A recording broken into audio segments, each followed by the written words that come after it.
This episode is brought to you by Prime Video. In the small town of Holland, Michigan, nothing is ever what it seems.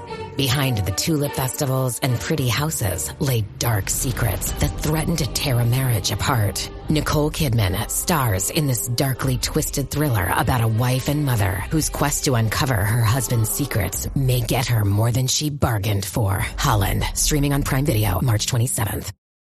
Today, the beverage aisle looks a lot different than it used to. America's beverage companies are working together. We're delivering the options everyone wants. In fact, nearly 60% of beverages Americans buy have zero sugar. You'll find more variety than ever, including more of your favorites, now available with zero sugar. You'll also find more sizes and clear calorie information on the front of every can, bottle, and pack. We know when it comes to finding balance, the more choices, the better. This series contains adult language and descriptions of graphic violence. Listener discretion is advised.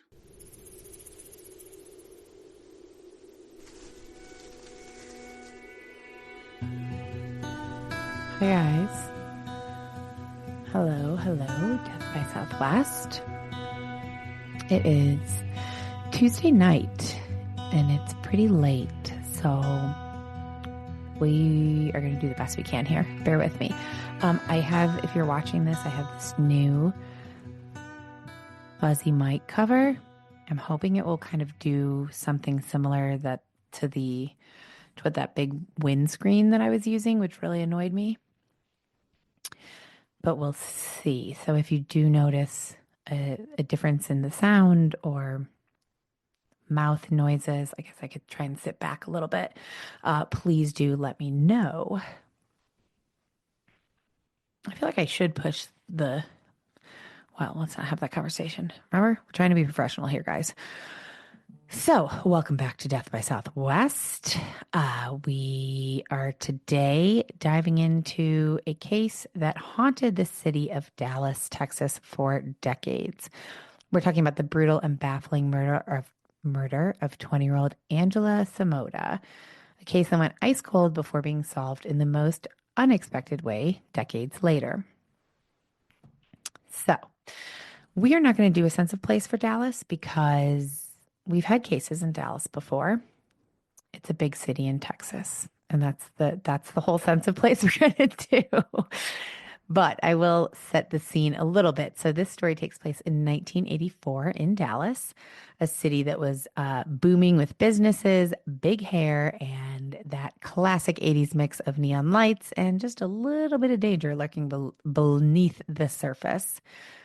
Southern Methodist University, or otherwise known as SMU, was one of the top private schools in the state, a place for bright, driven students, and among them was 20-year-old Angela Samota. Angela was the kind of person that everyone loved. She was a computer science and electrical engineering major, which, if you think about it, back in the 80s, that was pretty rare. It was kind of a badass move for a woman to be in computer science and electrical engineering back in 1984. It was a largely male-dominated major in school and career.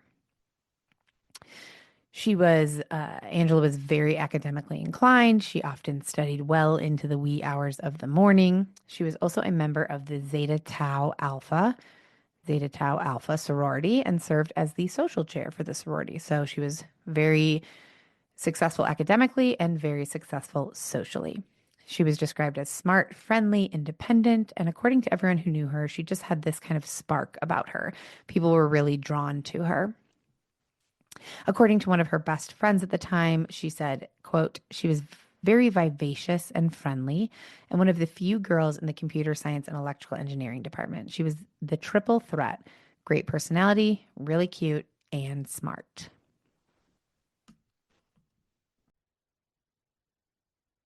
Now, as for her earlier years in life, I don't have a ton of information on that. I do know that she was born September 19th, 1964 in Alameda, California. She also grew up without a father, but beyond that, there isn't too much out there. So we're going to focus on her life right now. So her freshman year at SMU, she dated a guy named Lance, but that didn't work out. It was a kind of an unhealthy relationship. And now, when our story takes place, she is a sophomore and she has a new boyfriend named Ben McCall.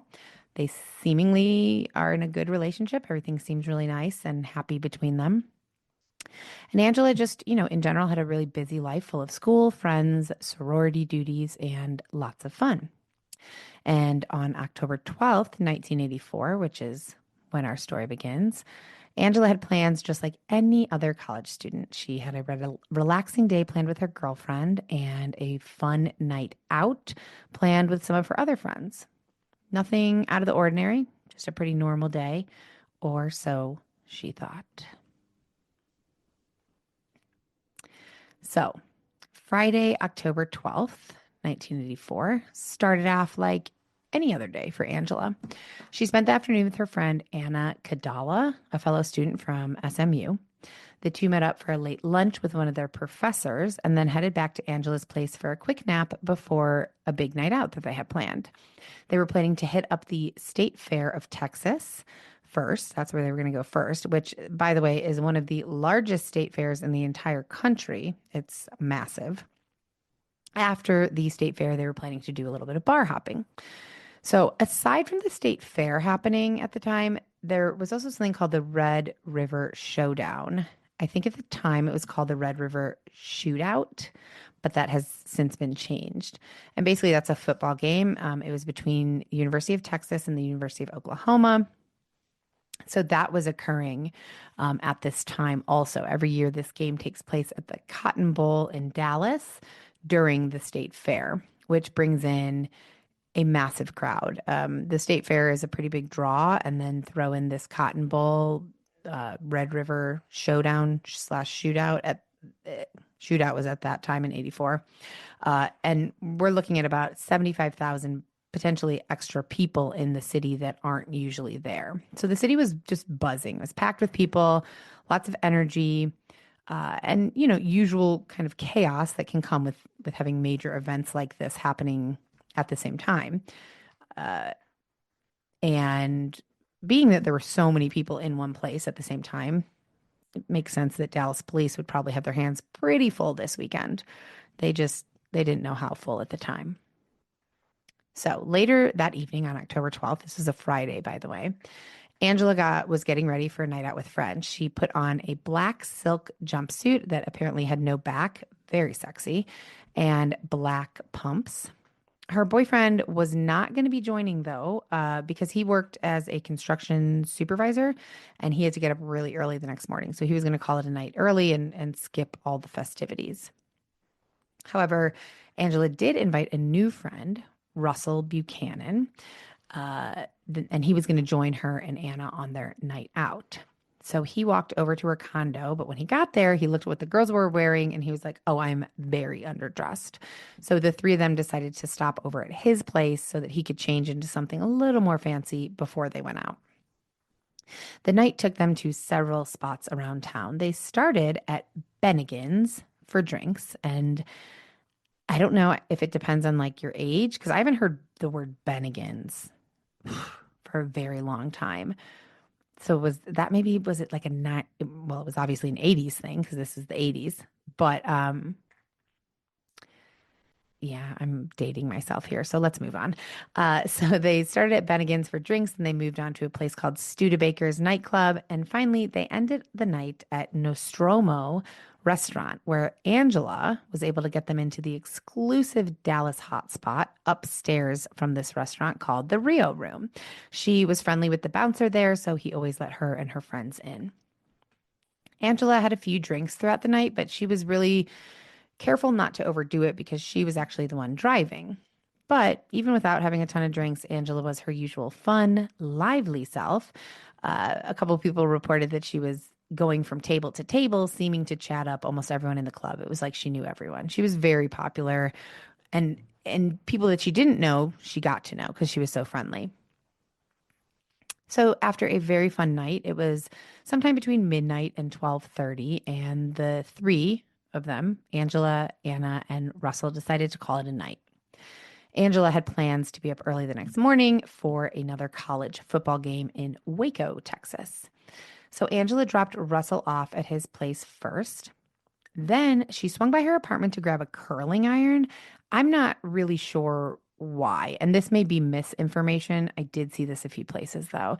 I actually think I saw this perhaps in the court documents, but I don't know why she stopped by her place to grab a curling iron, because then she took Anna home. She dropped Anna off sometime between 12:45 and 1:30, and then Angela stopped really quickly at her boyfriend's place, Ben, just to say goodnight. Ben said that she was in a real playful mood, and she was just kind of, teasing him and just basically wanted to say goodnight before she headed home. So she then went home, and around 1:45 a.m., Angela called her boyfriend, Ben, which he thought was strange because she had literally just stopped by, but maybe she needed to tell him something else.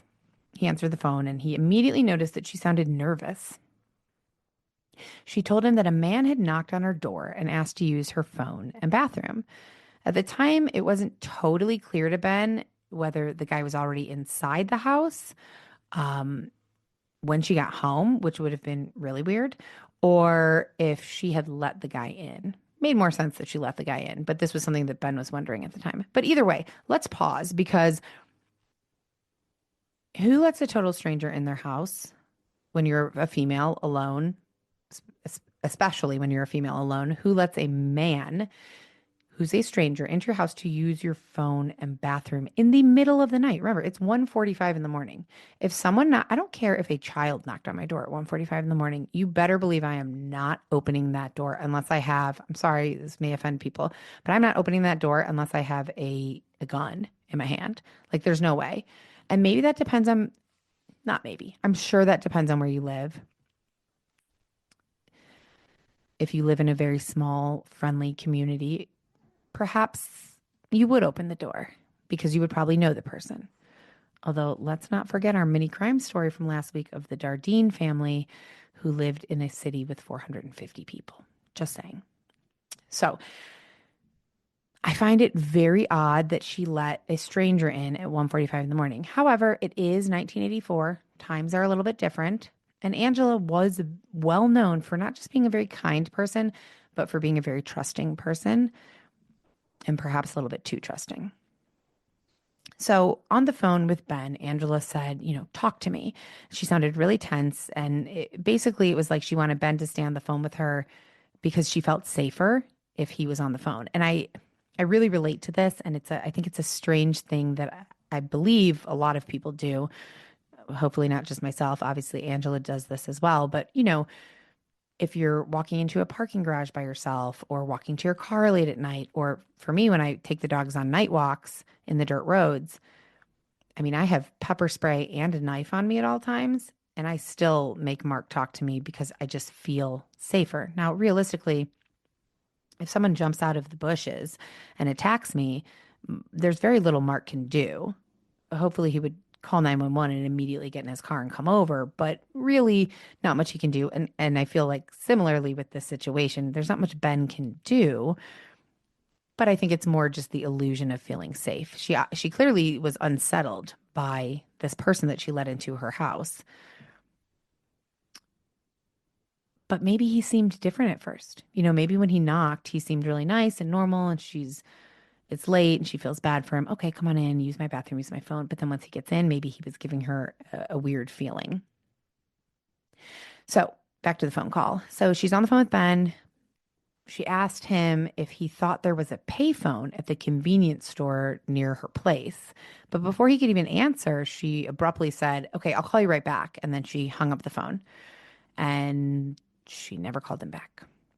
And so when she didn't call back after a few minutes, Ben tried calling her, called her a couple times, and no answer. So he was clearly worried at this point. He drove over to her house. It was only about 10 minutes away. But when he got there, he knocked on the door. No response. The front door was locked, so he decided to try the back door. Back door was also locked. But her car was in the parking lot. She was clearly home, so why wasn't she answering the door? At this point, Ben is veering on panicking here. Luckily, he had, if you can believe it, an early model mobile phone. If you can kind of pick, if you're old enough to remember the giant car phones that looked like a huge brick, probably something along those lines. Uh, he had it because of his construction job. Apparently, there were some perks that came with this job where he was able to try out some new technology. Obviously, it was a necessity for him. I don't know. Either way, I did hear on a different podcast that this phone, so I'm not sure about the fact checking on this, but that this phone at the time could cost up to $4,000, which in 1984, $4,000, I mean, that would be like a $30,000 phone today. So not really, but you know what I mean. Anyways, so he had this early model mobile phone, luckily, and so he decided to call. I'm not sure why, but he called directory assistance. I don't know if you just couldn't call 911 from this phone at the time, but he called directory assistance, and they connected him to the police at 2:17 a.m. And the police arrived pretty quickly, especially considering all the, festivities that were going on in Dallas. They were still able to arrive pretty quickly. And they were not prepared for the awfulness of what they would find. Officer Janice Crowther and her partner were two of the first officers to arrive on the scene. And just a side note, Janice was only 20 years old when she was sent to this call, which seems exceptionally young. Same age as Angela. So you can imagine that this case rocked her, because while Officer Crowther and her partner searched the condo, Ben remained just inside the front door. And thank goodness he did, because when the officers walked into Angela's bedroom, it was as if they had walked into a scene from a horror movie. Angela was lying on her bed face up, her eyes still open, completely nude and covered in blood. Her legs were hanging off the side of the bed as if she'd either been dragged or collapsed there, kind of. There was a giant stuffed rabbit laying next to her, and it was clear that she had been stabbed multiple times. She had practically been butchered. Officer Janice Crowther said, quote, "It appeared to me that her heart was lying on top of her chest.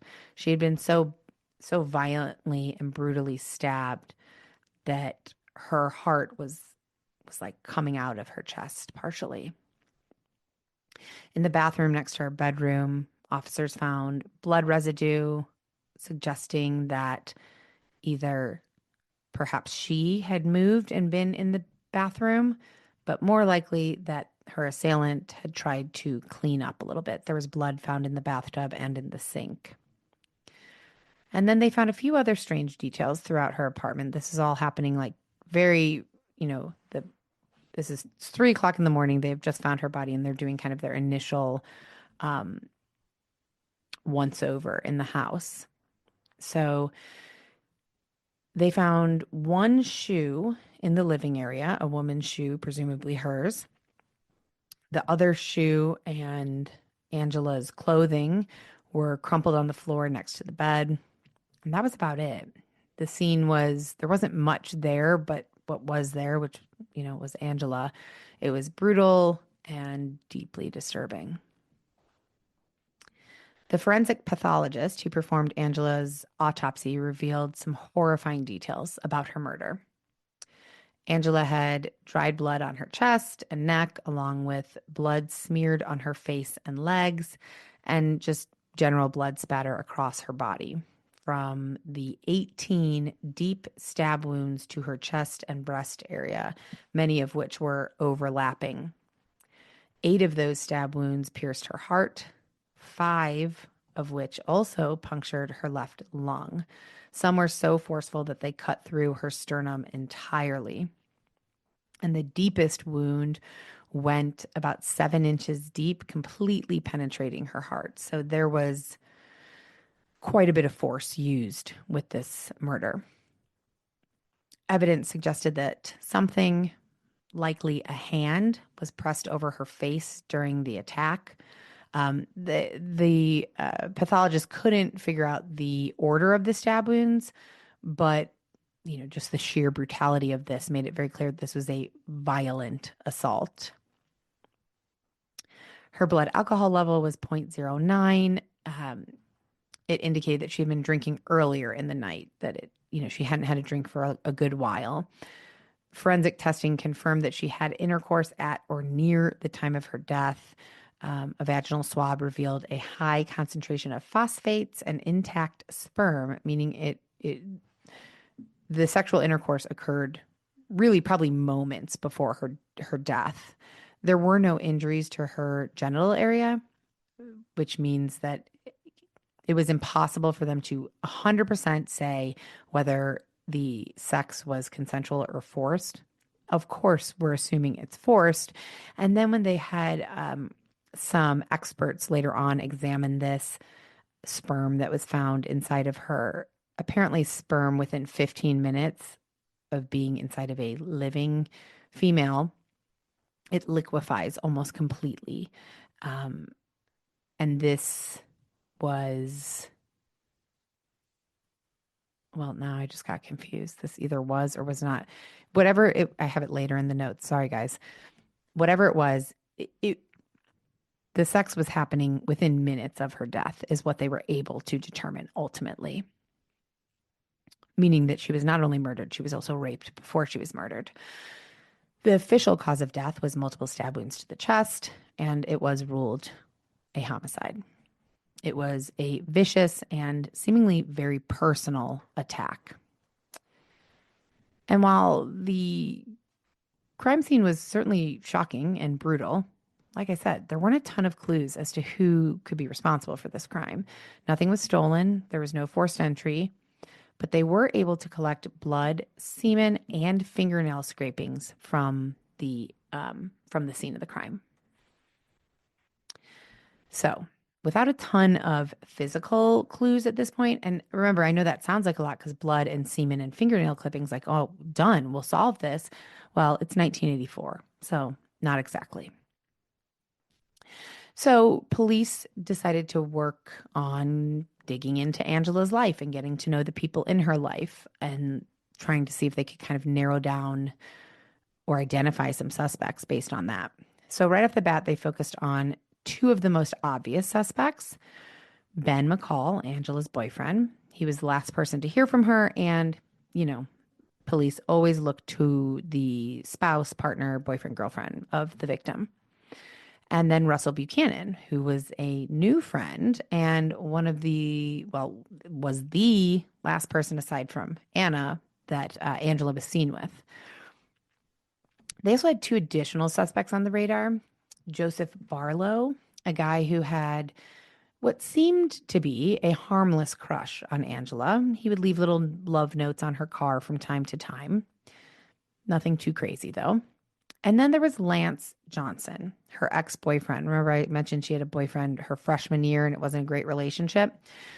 So Lance was not living in Dallas anymore. He was living in Abilene, Texas.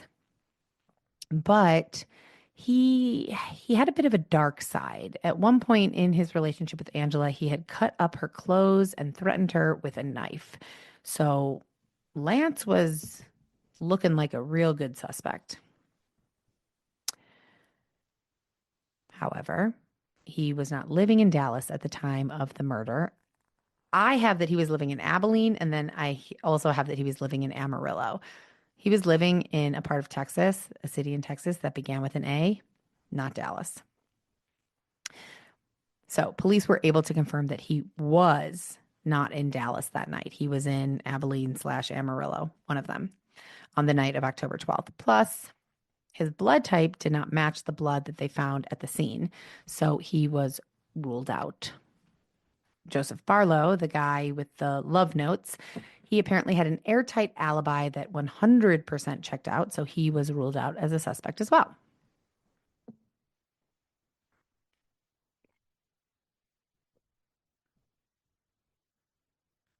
So what about Ben, the boyfriend? As we know, the boyfriend is usually the first suspect, and Ben was the last person to see her alive. However, He was pretty quickly cleared. The night that he called the police, he immediately gave them full consent to search his truck, search his apartment. He gave hair and DNA samples right away. His alibi was also airtight. Apparently, he was not home alone. There were other people there. And there was zero evidence linking him to the murder. So Ben was cleared. And that leaves Russell. And Russell became a suspect for a variety of reasons. First and foremost, he was a man that she was seen out with that night. And he was also a new friend, remember? So him and Angela met at a happy hour about a month prior to this. They both had mutual friends, and so they were both at this happy hour. He was actually a couple years older than Angela, and he was established in his career as an architect. And Angela, who was great at networking, thought that Russell would be a really good career connection for her. So they tried to connect several times earlier in the month, tried to do some lunches, but it just never ended up working out, which is why she decided to invite him out tonight. So far, Russell is a man that she was seen out with, and he's a new friend. So we don't know much about their friendship. If it ever was more than friendship in this past month, who knows? Also, the morning after going out with Angela, Russell attended a wedding in Dallas and then flew immediately home to Houston, which is something that police immediately thought might be suspicious. Leaving town the morning after his new friend gets murdered doesn't look great. But Russell didn't even know, according to him, that Angela was murdered. He said he didn't know anything about it until he returned to Dallas and police officers greeted him at his front door. Russell let the police search his apartment right then and there. He didn't think anything of it. He was like, I didn't do anything. Yeah, search my apartment. And so they did. They started digging around and they found a collection of knives and spears. Not great. However, these were not his. His roommate had just returned from an African safari and brought back a bunch of kind of like random weapons as souvenirs.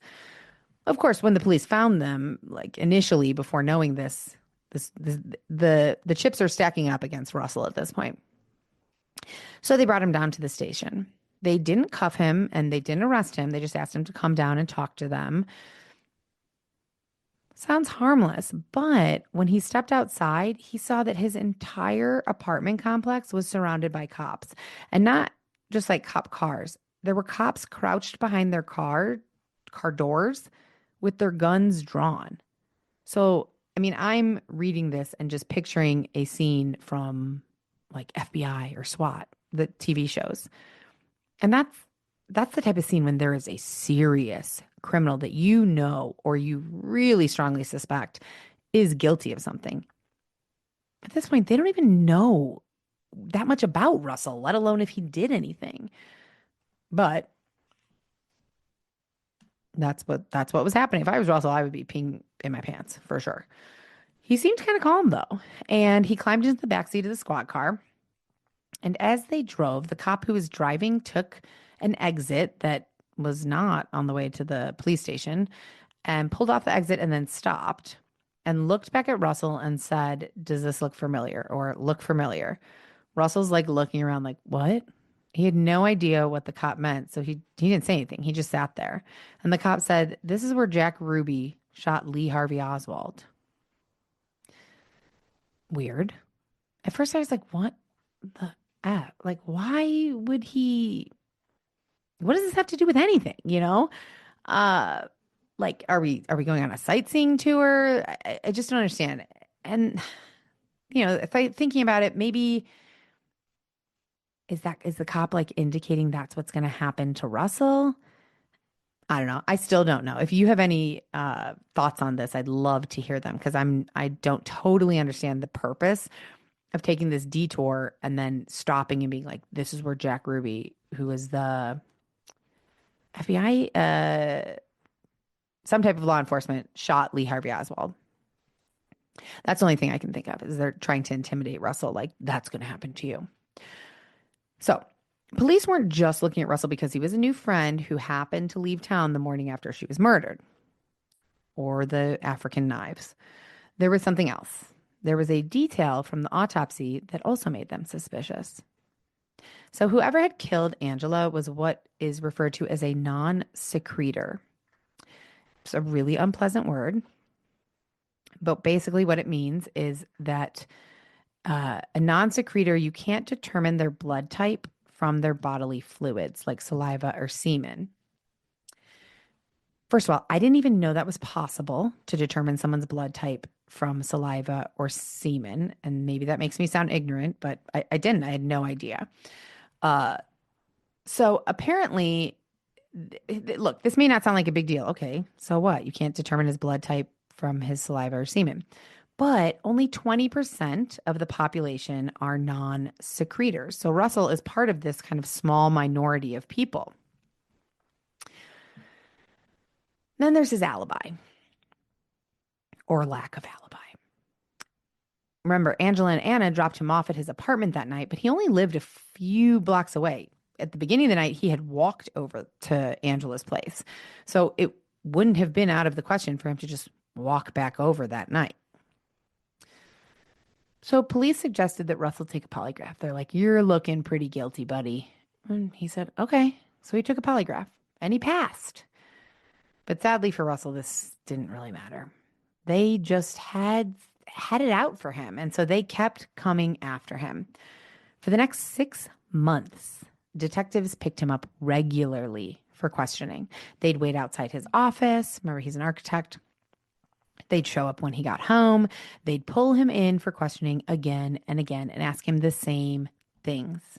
They even went back and reevaluated his polygraph, deciding that he hadn't actually passed. It was now considered inconclusive. What? Then they just straight up accused him of doing it. They just said, "You did it. We know you did it." Their theory was that Russell was mad that Angela dropped him off that night because he had wanted to hook up with her. So he walked to her apartment and she let him in. According to police, Russell had sex with Angela and then, for some reason, snapped and stabbed her over and over and over again. That theory had kind of a big problem, I think, though. So if it had been Russell who had come to her door and knocked on her door, why would she call Ben and say, "Some guy knocked on my door asking to use the bathroom"? Why wouldn't she just have said Russell? She had talked to Ben about Russell before, that she met him and he would be great for, her career connection. It's weird. She would not. I mean, I guess that's not, that's not like hard and fast evidence proving that he didn't do it. But it seems really strange that she would be like, she just went out all night dancing and drinking with this bro and her friend. And then he shows up and she calls her boyfriend. She's like super nervous and she calls her boyfriend and says, "Some guy." No, I just don't think it fits. And at this point, Russell is getting frustrated. He has been cooperating with police every step of the way for 6 months. But after they just straight up accuse him, he was done. So he hired an attorney, and when the detectives dragged him in one more time, his lawyer got on the phone and said, "Either charge my client or take him home now." And just of note, Russell probably should have gotten an attorney right away. Remember, guys, just my opinion, but I feel like it's the right opinion. I feel like it's the right opinion that you can cooperate with police with a lawyer. Like, I know I feel like maybe this isn't such a thought anymore, or such a common cliche thought anymore, that like, if you hire a lawyer, you look guilty. No, you don't. You don't. You look smart if you hire a lawyer. Like, no matter what, if I ever got pulled into an interrogation room or a police station where they wanted to question me, the only word out of my mouth would be lawyer. I know I've said that a lot, but I feel like it's important to continue reiterating. So, lawyer says, "Charge my client or take him home now." So they didn't charge him. So he did get to go home at that point. So after Russell's lawyer stepped in, you would think that the police would back off. But no. Their suspicion only grew. Now, they did stop talking directly to Russell, but they put him under 24-hour surveillance. And then, because of this 24-hour surveillance, they found out he was planning to leave for grad school in London, and they were not happy about this. To them, this isn't like, oh, Russell's trying to expand his education. No, he's a murder suspect trying to flee the country. Okay, let's pause on Russell for a moment and talk about a friend of Angela's that we haven't talked about yet, named Sheila Wysocki. Sheila and Angela were roommates their freshman year at SMU. And at first glance, they were kind of an unlikely pair. Angela, as we know, was outgoing, fun, life of the party type. Sheila was much more reserved, cautious, and not really into the party scene. She was not in the sorority, it wasn't her thing. But despite their differences, they did end up clicking. At first, they didn't, because Sheila did not like Lance. Remember, that was Angela's first boyfriend. Sheila was not crazy about him, so she kind of kept her distance. But once Lance and Angela broke up, Sheila and Angela kind of bonded a little bit more. They really bonded over the fact that both of them grew up without fathers. And by the end of freshman year, they were just inseparable. Sheila loved being around Angela. They quickly became best friends, and Sheila really loved Angela's outgoing energy, the way she could talk to everyone. And I think this is such a nice thing to say about somebody. Sheila said that Angela made everything feel like an adventure. I love that. I want someone to say that about me when I die. So I'm going to start working on making everything feel like an adventure. And then if someone listening could make sure to put that somewhere when I die, thank you. So they would drive around in Angela's little Toyota Supra. They would go bar hopping, meeting new people. They just had a ton of fun together. But the weekend that Angela was murdered, Sheila was not part of this outing because she wasn't in Dallas. She had gone home to visit her family. And sadly, while she was home, she got a phone call. And it was Barbara, one of Angela's sorority sisters. And all Barbara said is, Angela's been in an accident. So Sheila's first thought, I think a pretty normal one, she thought, okay, a car crash. So Sheila says, well, what hospital is she at? Barbara couldn't answer. She was just crying hysterically. And that's when Sheila was like, oh, Angela's not in a hospital. She's dead. Sheila has said that she felt immediately physically sick. Her hands started shaking and she just started screaming. Her mother ran into the room, but she couldn't even get the words out at that point. This was a moment where she felt like her whole world changed. She actually never even went back to college after that night. So early on, detectives did reach out to Sheila to talk to her about the different men in Angela's life because Sheila was one of Angela's best friends. So Sheila went and met the police at the station, and she hated it. From the second she stepped in, it felt awful. I mean, I don't know how else it's supposed to feel. You're going to the police station to talk about your best friend's murder. So that makes sense. But it just felt really impersonal and cold. And she just was not happy being there, obviously. And then she saw something that both turned her stomach and broke her heart at the same time. And that was a crime scene photo of Angela's body just sitting there on someone's desk. And it kind of hit her then that Angela wasn't the best friend of the police officer. She wasn't even really a person to them. She was just a case file, a photo on a desk. But not to Sheila. To Sheila, Angela was her best friend. And so she not only wanted to help, she needed to help. And she needed to keep Angela from just being a photo on a desk in a police station. She wanted to do whatever she could to figure out who did this to her and get justice for her friend. And in those early days, Sheila was really, really convinced that it had to be Lance. Like, screw his alibi. She just couldn't let go of the fact that Lance had this dark side because she had actually been there when Lance cut up Angela's clothes and threatened her with a knife. So in Sheila's mind, Lance is 100% capable of murder. But police really shut that theory down. They had already shut it down for themselves, but they did work on convincing her that Lance had an alibi. He was not in Dallas, and they had proof of that. He wasn't the guy. Instead, police told her that they were sure it was Russell Buchanan. One of the detectives laid out their theory for her. He said Russell had failed his polygraph, which, remember, guys, isn't even true. He passed it. And then later, the detectives decided it was inconclusive. That isn't the same thing as failing. And also, it seems very suspicious. Then they told her that Russell's DNA was a match for the semen found at the crime scene. Now, this is such a misleading statement because if someone said to me, well, if I'm Sheila and they say, well, Russell's DNA is a match for the semen found at the crime scene, in my head, okay, well, that's it. Like open shut. It's his DNA. He did it. What they didn't do was they didn't specify that it's not like they found Russell's specific DNA chain that only matches him. They didn't tell her that they found that his DNA profile, essentially 20% of the population had the same one, that you could tell their blood, or you couldn't tell their blood type from their semen or saliva.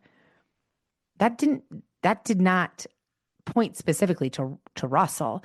That pointed specifically to 20% of the population. It could have been anyone. So they're misleading Sheila, first of all. Plus, Sheila has no reason to not trust law enforcement. She's 20 years old. She's had no bad run-ins with the police at this point in her life. So yeah, of course she's trusting law enforcement. She has no reason to think that they're lying or misleading her. And so, of course, when they ask for her help, she's like, yes, absolutely, I will do anything. So they wanted more information from Russell. Remember, they've stopped talking to Russell at this point, and they're just having him under surveillance. So now they want Sheila to kind of work on Russell for them. So they have her wear a wire and call him with, I don't know if it was she wore a wire. They were recording the conversations. I'm not going to try to decipher how they were doing it. But Sheila wore a wire and called him multiple times. She was trying to get him to say something incriminating. He never did. They even had her set up a dinner with him at a restaurant where they went and sat and had dinner. And she was asking him questions. She was wearing a wire and asking him questions that the police specifically told her to ask. But she didn't get anything. Russell never said anything suspicious. He never slipped up. His story never changed. But still, police were so locked in that he was the one who did this. They just needed to find the evidence that would like completely connect him to it, that they stopped looking anywhere else. They weren't looking at any other suspects. I mean, they really stopped looking at anything except for Russell. Detectives then told Sheila that Russell had hired a big-name lawyer in Dallas, a guy named Richard Racehorse Haynes.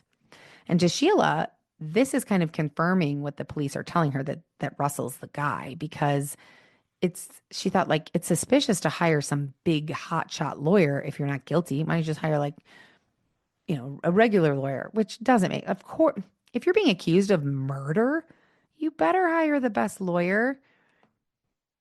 Of course. But to her, it just meant like, oh, he's got something to hide. Then they told her that Russell had fled the country, which again, not telling her the whole story. This reminds me of like how news works in our country, that, you hear a piece or they edit it so you just get this much of a sound bite and you're not getting the full context or the full story. Russell didn't flee the country. He left to go to grad school like he had been planning on doing for a while. It wasn't like this was a new thing. And he said, Angela was murdered. Oh, I got into grad school the next day and now I'm leaving for London. No, he had been planning this.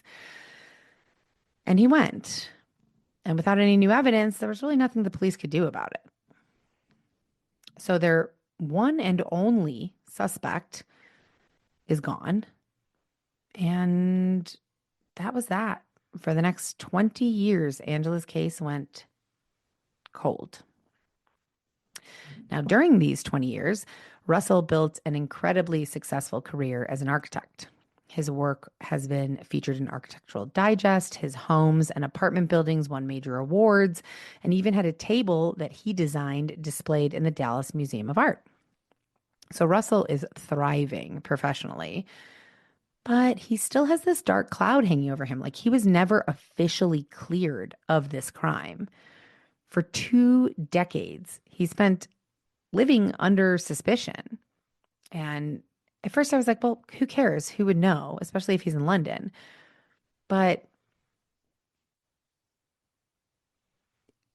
people would know. You would want to tell people so that they didn't happen to find out, right? So, like when he started dating someone new, he had to explain that he had once been a murder suspect.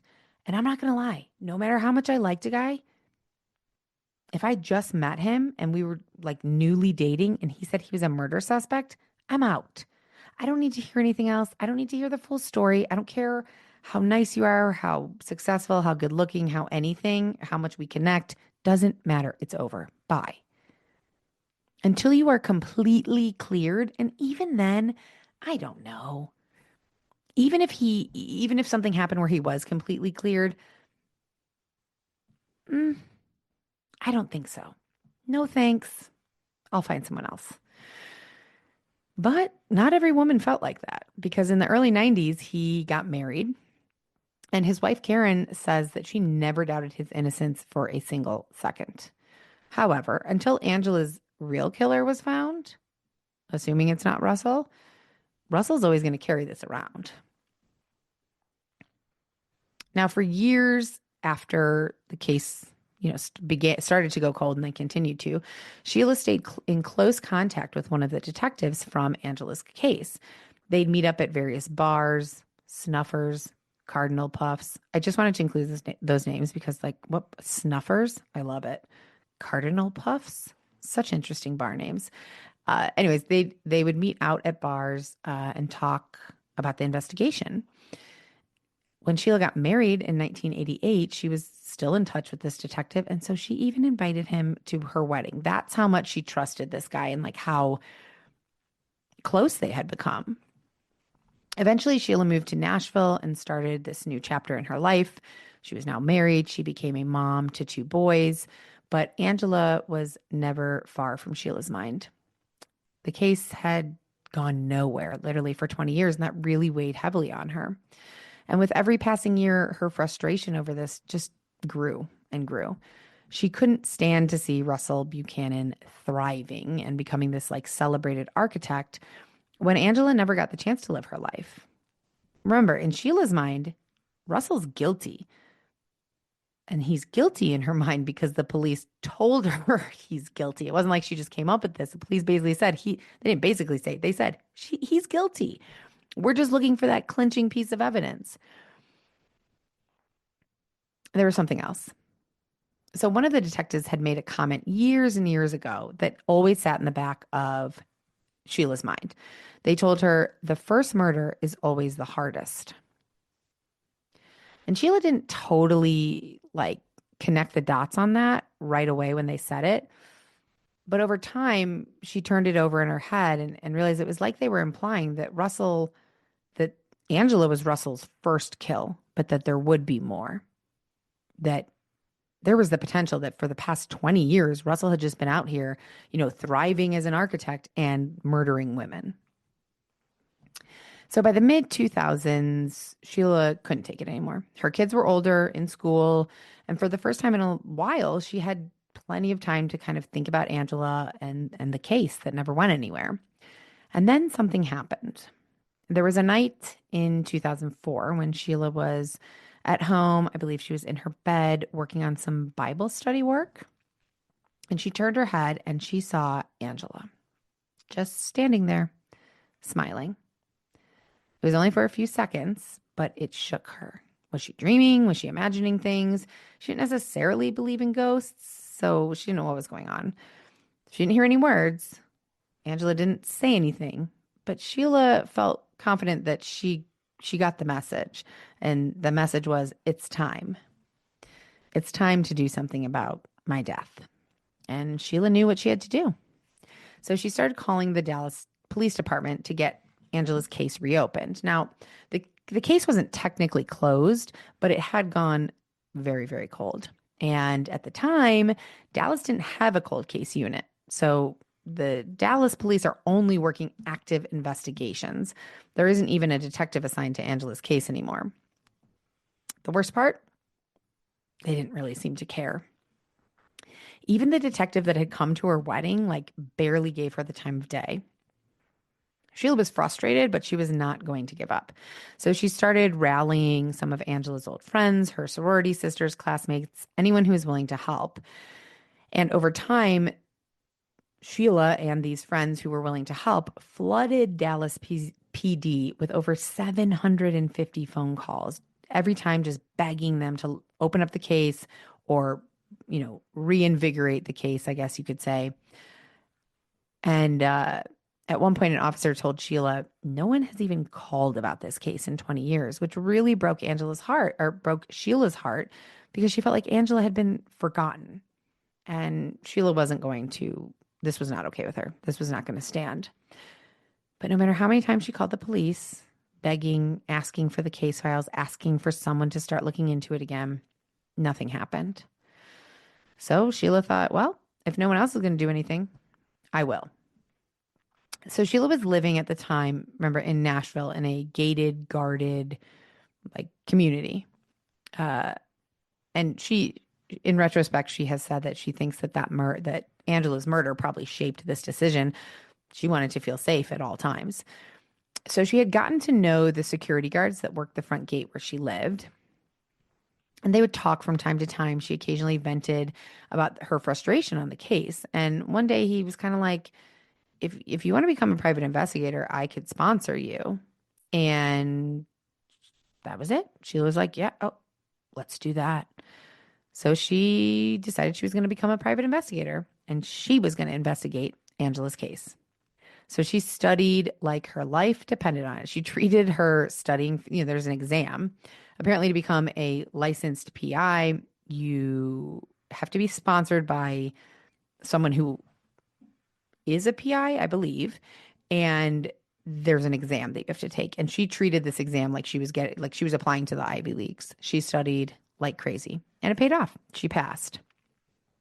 So her thought was that being a licensed investigator would allow her to access the case files, evidence, and kind of force the police to deal with her. She also was banking on the fact that DNA technology had advanced significantly since 1984. So even though police weren't like going back to the case, pulling the evidence and submitting it to test the DNA again, she thought she could do that. She also, as a licensed PI now, was like, well, I'll take some other cases too, get some experience. So she started taking cases, mostly cheating spouses and kind of basic investigations like that. But her real focus was Angela. She even created what she called a war room in her house. And it's, like a murder board, essentially. Photos, case files, timelines, everything she could gather. She was researching other rapes and murders in the area at the time, searching for any kinds of patterns or commonalities. And of course, she was on the phone constantly with Dallas PD, who was at this point quite sick of her. They were so sick of her that just to shut her up, apparently, they decided to reopen the case. I know that that's not the correct word, but you know what I mean. They assigned a female detective to it. And for the first time in 20 years, Sheila felt like someone was actually listening to her. And that's when she learned something that shocked her. Police still had original evidence from Angela's case. Now, that is only shocking because years ago, she'd been told that Angela's rape kit was lost in a flood and that evidence from her murder was pretty much gone forever. But now, suddenly it wasn't. They had Angela's fingernail clippings. That's, the DNA from when she fought back. And they also had semen from the crime scene. More DNA. And again, 1984, DNA testing is like barely a thing. Back then it was like exactly what I said. Russell's DNA matches 20% of the population, the entire population. That was like as much as they could narrow it down. So now, more than 20 years later, obviously we're in the mid 2000s, this DNA testing is a powerful forensic tool. So it did still take a lot of time. Police had to submit a formal request, and that process itself, just submitting the request, took about a year. But the sample was entered into CODIS, and in March 19th, 2008, I also saw 2009, but we'll let that slide, there was a match. So Sheila got a phone call from investigator Linda Crum, who said, "We got him." And Sheila, on the other end of the phone, is bracing herself, waiting to hear that name that she knew she was going to hear and was expecting to hear for 2 decades, Russell Buchanan. But that was not the name that the detective said. Instead, Sheila heard a name she didn't recognize at all. And at that moment, she realized everything she had believed for the past 20 years had been wrong. The name she heard was Donald Bess. He was a convicted rapist who was already serving a life sentence in Texas for 3 separate sexual assaults. And when investigators started digging into his past, the story became even darker. Back in 1977, he had been convicted of kidnapping and raping a woman in Houston. But in March of 1984, he was paroled. And later that year, he traveled to Dallas, where he crossed paths with Angela Samota. Police believe that on the night of October 12th, 1984, Donald Bess spotted Angela and zeroed in on her. They think he followed her home and then talked his way into her condo by asking to use the phone. This creeped me out. At his trial, Dallas Police Senior Captain Virgil Sparks, the original lead investigator on Angela's case, revealed something freaky. He said that when Angela's boyfriend, Ben McCall, knocked on the door that night, he thinks that Angela tried to get up or call out, and that's what set Bess off. He told the jury that he believed Angela's attempt to move or signal for help is what triggered Bess to stab her over and over and over again. So Ben was potentially outside knocking on the door while Angela was being murdered. My first thought was, well, how did this guy get out of the apartment if Ben was standing outside? Remember the phone? The phone was in his car. Like like mobile phones weren't like an actual mobile phone. It had to be connected to your car back then. So Ben had gone to his car to call the police, and that's likely when Donald Bess exited the apartment. He cleaned himself up in that bathroom, walked out, and disappeared into the night. Also during the trial, Dr. Claudia Werner, an OBGYN, testified about the lack of bruising or physical trauma on Angela's body. She explained that this was actually consistent with women who submit to sexual assault under the threat of extreme violence. So Donald threatened her because previous to this, I will note that Donald had not killed any of his rape victims. It grosses me out that I have to say multiple rape victims, but he did not kill any of them. So the theory, again, that this lead investigator had was that because she then did fight back, or not fight back, but like heard Ben and was trying to get his attention, which, I mean, can't you understand? I can understand that. Like, fine, if he threatens you with a knife, that you are just going to lay there and just try to get your mind to go somewhere else. But if you hear your boyfriend knocking on the door, my first thought would be, oh my God, I'm saved. Like, I'm saved. Now, if this ever happens, I will know to not think that, and I will just stay quiet and hope that he goes on his merry way. But I think in that moment, the fear and the hope that you would be okay would, yeah, I would probably do the same thing. So the blood spatter analysis, there was a blood spatter analysis guy, and he examined photos from the crime scene and autopsy and said that the voids in the blood pattern indicated that the attacker had been on top of Angela while stabbing her. And the pattern was consistent with the assailant straddling her on the bed, facing the headboard, attacking her with her right hand, which is, doesn't seem that profound. It seems like that makes sense. It took the jury less than an hour to decide Donald Bess's fate. They found him guilty of Angela's rape and murder. And on June 18th, 2010, he was sentenced to death by lethal injection. But in the end, he never made it to the execution chamber. On September 1st, 2022, at the age of 74, he died of a heart attack in prison, which feels like a really pathetic, unjust ending for a monster who got away with murder for 24 years. Good that he died. I mean, that is good, but lethal injection would have perhaps been better. And once Angela's case was finally closed, going back a little bit, I know I just explained that Donald Bess died in 2022, but back when the case was closed, Sheila thought, well, I'm going to retire my private investigator's license and just move on. She did what she set out to do. She helped get justice for Angela. It had finally been served. But then the letters started coming in.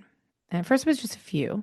Survivors, families of victims, people desperate for help with their own unsolved cases. And Sheila would call them back and give them advice and walk them through what they could do. But, it was basically like, I'm not really going to keep doing this.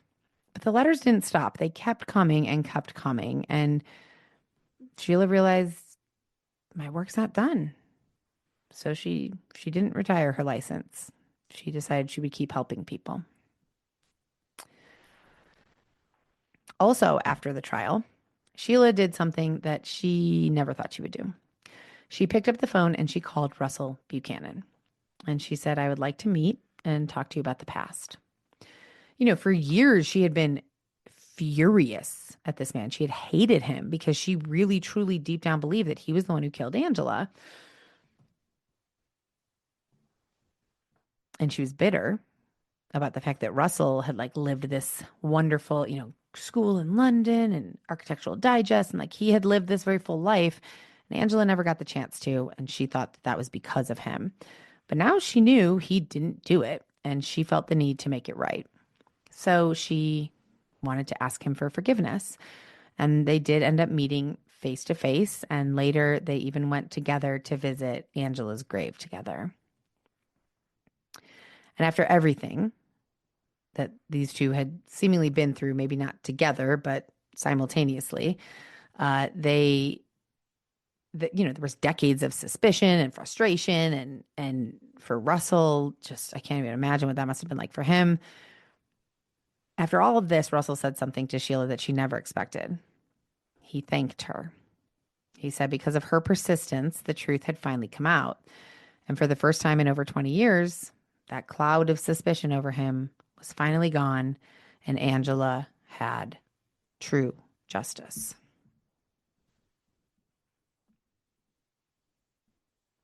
And that is our story for today. A tough one. All of these are tough. I know. I always say that. But I really love that Sheila, the story of Sheila is so uplifting, and what she did and her determination and the lengths that she went to, to become an actual private investigator just to get justice for her friend from 20 years prior. I think it's really an incredible thing. I would love to meet Sheila. I know that Sheila has appeared on several podcasts talking about this. She's written several articles. I want to say that she was on the Criminal podcast. I'll have to check. But I think it's pretty amazing what she did, because Angela's case, let's be honest, would have never been solved without her. And it's this whole entire case and story, Angela's story and Sheila's story, is proof that persistence matters. And, even decades later, justice can be served. Nonetheless, it's just me, guys. So my heart goes out to Angela's family, friends, loved ones, and Sheila as well. and Russell, oh man, I mean, must have been a very emotionally tenuous 20 years for all of them. So, and that is it for today. So as always, thank you for listening. I love you guys. I know this is a little bit late. And if you listened or watched, I guess, I know my face is all red. I had a rough afternoon. So I apologize if I sound all nasally and look all puffy. I had a crying spell right before jumping on here, which I know probably makes me sound like a lunatic, but sometimes you got to cry it out, right? Nothing crazy, so not even worth mentioning, but just wanted to let you know that I wasn't like busy picking my nose before I got on here or anything. It's red because I cried. Oh boy, that's it, guys. I'm going to sign off now. It is too late for me to be doing this. So until next time, I hope you all stay safe. Lock your doors. Don't let any strangers in late at night. And I will be back at some point this week with a mini crime story. I'm going to stop saying a specific day. It's just going to be like a surprise for you guys. Every week, you just won't know. It's just going to pop up and surprise you when the mini crime story drops. Because I know everybody's sitting by their podcast app waiting. But if I say Wednesday, if I say tomorrow, then something's going to happen tomorrow and it won't actually be till Thursday. So I am doing my best to make sure the Tuesday episodes always come out on Tuesday. The mini crime stories you can be surprised about. That's it. Love you all. Thank you for listening and good night. Death by Southwest is hosted by Jenna Schneider and Margot Carmichael. Executive produced by Margot Carmichael. Produced by Jenna Schneider. Audio editing and sound design by Margot Carmichael. Music by Soundstripe. And a special thanks to Edward R. Murrow for letting us borrow his famous sign-off phrase, good night and good luck.